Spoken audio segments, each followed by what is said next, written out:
Unlike a lot of other content creators, I've been working since I was 13 years old, and in these 12 years, I've had a lot of jobs. I know, trigger warning, employment, but I have so many stories. Some of these stories range from insane coworkers to predator plumbers, and even my manager giving me a hentai body pillow, on the clock, mind you. So let me talk about some of my insane work stories because I really need to get them off my chest. Yeah, man, I can get you a meat mountain, but there's no guarantee that the back-of-house guy isn't gonna kill himself. Oh my fucking God! The year is 2021, and allegedly I'm working at a place that sells buffalo wings, like, in a wild way, if that makes sense. I had been working there at that point for around 3.5 years. We were pushing through, we made it through COVID, and I remember this day vividly because I worked a double, meaning I got there at 9 a.m. and I didn't leave to go home until 2 o'clock in the morning. Now, I was tired, real exhausted when this family walked in, which isn't really unusual because it's a sports bar, but it was a Wednesday and they had children with them, and I was like, I know y'all got school tomorrow. But I digress. Now, me and one other server were the only ones there at that point. Everyone else had gotten cut, and I was also handling takeout orders. But the host walked up to me and said, no, Scott.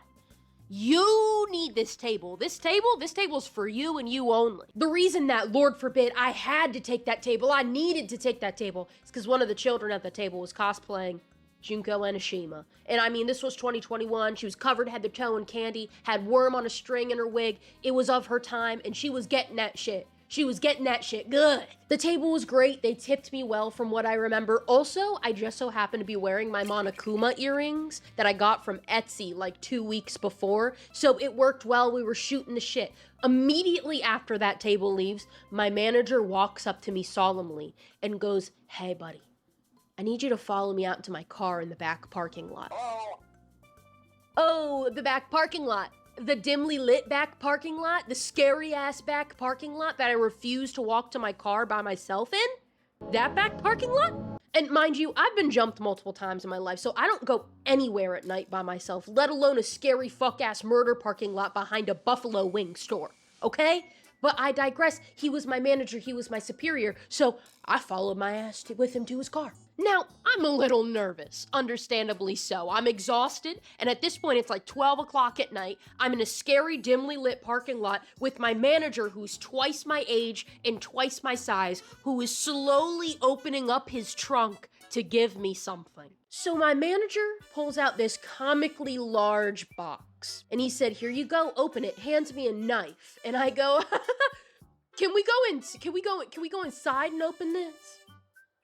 Where it's brightly lit and there's cameras? And he said, "No, I don't think that's appropriate." Yeah, I'm gonna die. I'm gonna die. I thought I was gonna fucking die. I thought I was gonna die. So I take the box, I put it on the ground. My manager is shining his phone flashlight on this box. I open it up. Can you guess what's in this box, chat? Can you guess what's in this box? I bet you can't, because it was a silk Darling in the Franxx hentai body pillow. Obviously, I'm in shock. My manager starts laughing his dick off while I'm staring at it. He then proceeds to tell me that his 14-year-old son lost a bet to his friends. I don't think that's what happened. I think that he ordered it and then got embarrassed that his daddy opened it, but I digress. He said that his friends sent it to his house because he lost a bet, and his dad, my manager, is like, "Well, if you don't want it, I have an employee who likes anime. I think they'll like it." She did sit in the backseat of my car for like a year until I was like, man, I look like a fucking cornball pulling up in the Taco Bell drive-thru with this bitch in my back seat. Like, I gotta get rid of her. So I threw her in my trunk out of shame, and then inevitably I did put her in one of those, like, sketchy roadside donation bins. But I did also take her to the Cartoon Network Hotel with my buddies and the Waffle House down the street. We only got crinkle or curly fries, sir. You know what? I'm giving up. No, potato cakes, I'm no. gonna start smoking. 642. So this story took place in 2023 when I was working for a private plumbing company as a dispatcher and salesperson. Also at this point, I had been in the plumbing apprenticeship program for like a month because I wanted to have basic plumbing knowledge on top of wanting to be able to help customer issues and knowing which technician to send to which job based on said customer issue. So 3 days out of the week, I would be in the office dispatching technicians to jobs. In 2 days out of the week, I'd be doing their schooling program and in the field getting hands-on training. So I was in the office. It wasn't a hands-on training day, and I was helping out some of the service reps because it was a very unusually busy day in the summer at this unnamed plumbing company. So one of my customer service reps, let's call her Chrissy. Chrissy's freaking out. She runs over to my cubicle. I mean, this girl is shaking and sweating, and not in a good way. So Chrissy is begging me to handle the customer that's on hold right now because she is angry, and we were there the day before to flush her water heater and repair her garbage disposal. So I immediately recognized the name on the phone because I was at that house yesterday. I was the one who flushed her water heater, and the technician I was with who was training me is the one who fixed her disposal. So I tell Chrissy I'll handle it because for whatever reason, every time we have an angry customer, Big Daddy Sky's the only one with the de-escalation skills ample enough to handle it, even though there's a whole ass manager right beside her. But I digress, I still picked up the call. So I pick up the phone, this lady's screaming. She's hooting and hollering at me. I'm hitting her with a yeah, I completely understand. I'd be mad too. Shit. She recognized my voice on the phone. I am unfortunate enough to have this fuck-ass recognizable voice, so after a few minutes of her screaming every insult in the book at me on the phone, she finally tells me what's wrong. Her garbage disposal that we installed the day before already isn't working, and shit, girl, if I paid $1,500 and the disposal didn't work the next day, I'd be pissed too. Especially considering it was an incinerator, and those usually like retail like what, $165? Let me see. Hold on. Let me fact check myself. $100, 45 cents at Home Depot. Incinerator Badger 1.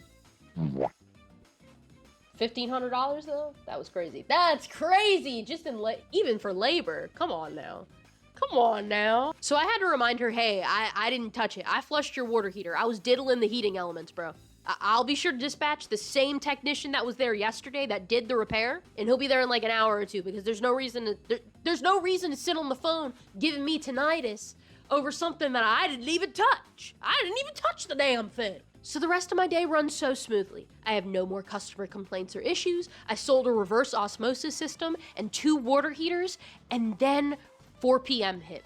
Usually I leave at 4:30, and what I do is I tell everyone in the office, I'm like, all right, I gotta go to the bathroom, I'm gonna go boo-boo, but I don't actually, I just sit on the toilet on my phone until 4:30 hits. And then my phone rang. It was my direct line, it wasn't a transfer, it was straight to my extension. So I answer the phone, and who else is on the other line but the customer from earlier? We're gonna name her Miss Bianca. Now here's some backstory on Miss Bianca. Miss Bianca is a real estate agent with 3 kids. 3 girls aging from 13 to 16 years old. Now Miss Bianca is on the phone crying and screaming in my ear, and obviously I'm concerned because this is another woman in my ear crying and screaming, but also because my technician is still there. Let's call him Pete. And Pete is packing up his truck to leave right now. So Miss Bianca on this phone proceeds to tell me that while Pete was waiting for our part runner to come bring him a new sink baffle cover collar thing, he decided to join the rest of her family who were sitting at the kitchen table playing spades. The family members that were sitting at this table were her daughters, her husband, and her nephew. Her husband and her nephew went outside to go smoke a cigarette, leaving my technician alone at this table with her 3 daughters. Yeah. Now, what Pete didn't know is that right behind him on this, like, mantle was a camera that was on and recording everything. Pete was a lot more talkative once the husband and the nephew went outside away from the table. When he was alone with the girls, he was trying to be buddy-buddy with them, ask them about school and what they like to do for fun, but 36-year-old beer belly Pete thought it was appropriate to tell them how mature and supple they were, and that it was hard for him to stay professional. Oh, hell no, man. What also was caught on camera was him being super touchy-feely, like all on their arms and shoulders, which made me really upset when watching the video, and him telling them to their faces, of the 3 girls, the 13-year-old was his favorite, and he kept asking for her phone number, and he said, and I quote, "I want to show you a good time. Let me have your number."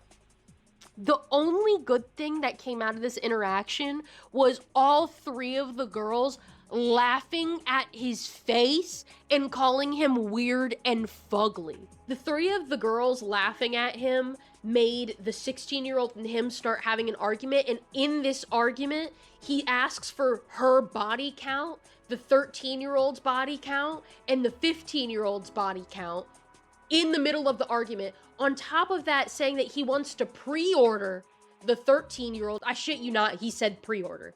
I remember pre-order vividly. And then in earlier footage, which we found out later because the mother ended up going through all the footage of when we were there together, when he was in the kitchen on the phone with someone, he talked about wanting to bring the 13-year-old home because she was such a cutie. So obviously, I'm talking to this lady on the phone, I'm profusely apologizing, I'm getting emotional, which was pretty visible from my cubicle apparently, because my supervisor hit me with a, "Let me handle the situation." First of all, why didn't you handle the situation earlier? Second of all, fuck you. Unfortunately, I was already forced in this situation earlier when I didn't want to be in it. You could have helped. You could have helped me earlier, but you didn't. But you didn't. And also, given past circumstances of this same manager pushing similar harassment from technicians under the rug, I put her on hold. I refused to deal with it, and I went straight to the owners because the owners at that time, the company was so small that like they still had a room in the building. The owners were a husband and wife with 2 girls of their own, so I knew I needed to go fucking book it to their office because something was gonna get done if I told them. My supervisor ends up chasing after me and walks into the office while I'm trying to explain the situation, completely downplaying it to them, trying to make excuses for this technician, and then claiming that the customer is lying.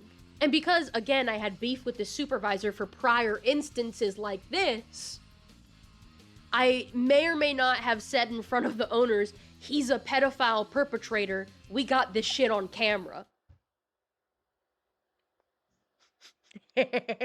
I really wish I would have saw his face after I said that, but the owner of the company giggling at me, and then the other one have a scorned look on her face, that was better than whatever the fuck face he was making. So they ended up making him leave the room. I immediately spill my guts. I tell them everything. And then they talk to Miss Bianca. She sends the video over. Did I get her write-up? Yeah. Did Pete get fired? Also yes. And my manager had to do a sexual harassment program through HR. Miss Bianca ended up getting reimbursed for the garbage disposal, and she got free water heater flushes for 5 years. And then Pete, I don't know a whole lot about what happened to Pete, but what I do know is that he got fired from the next plumbing company that he worked for because of assaulting a minor. Damn. Who would have fucking thunk it? Who would have thunk?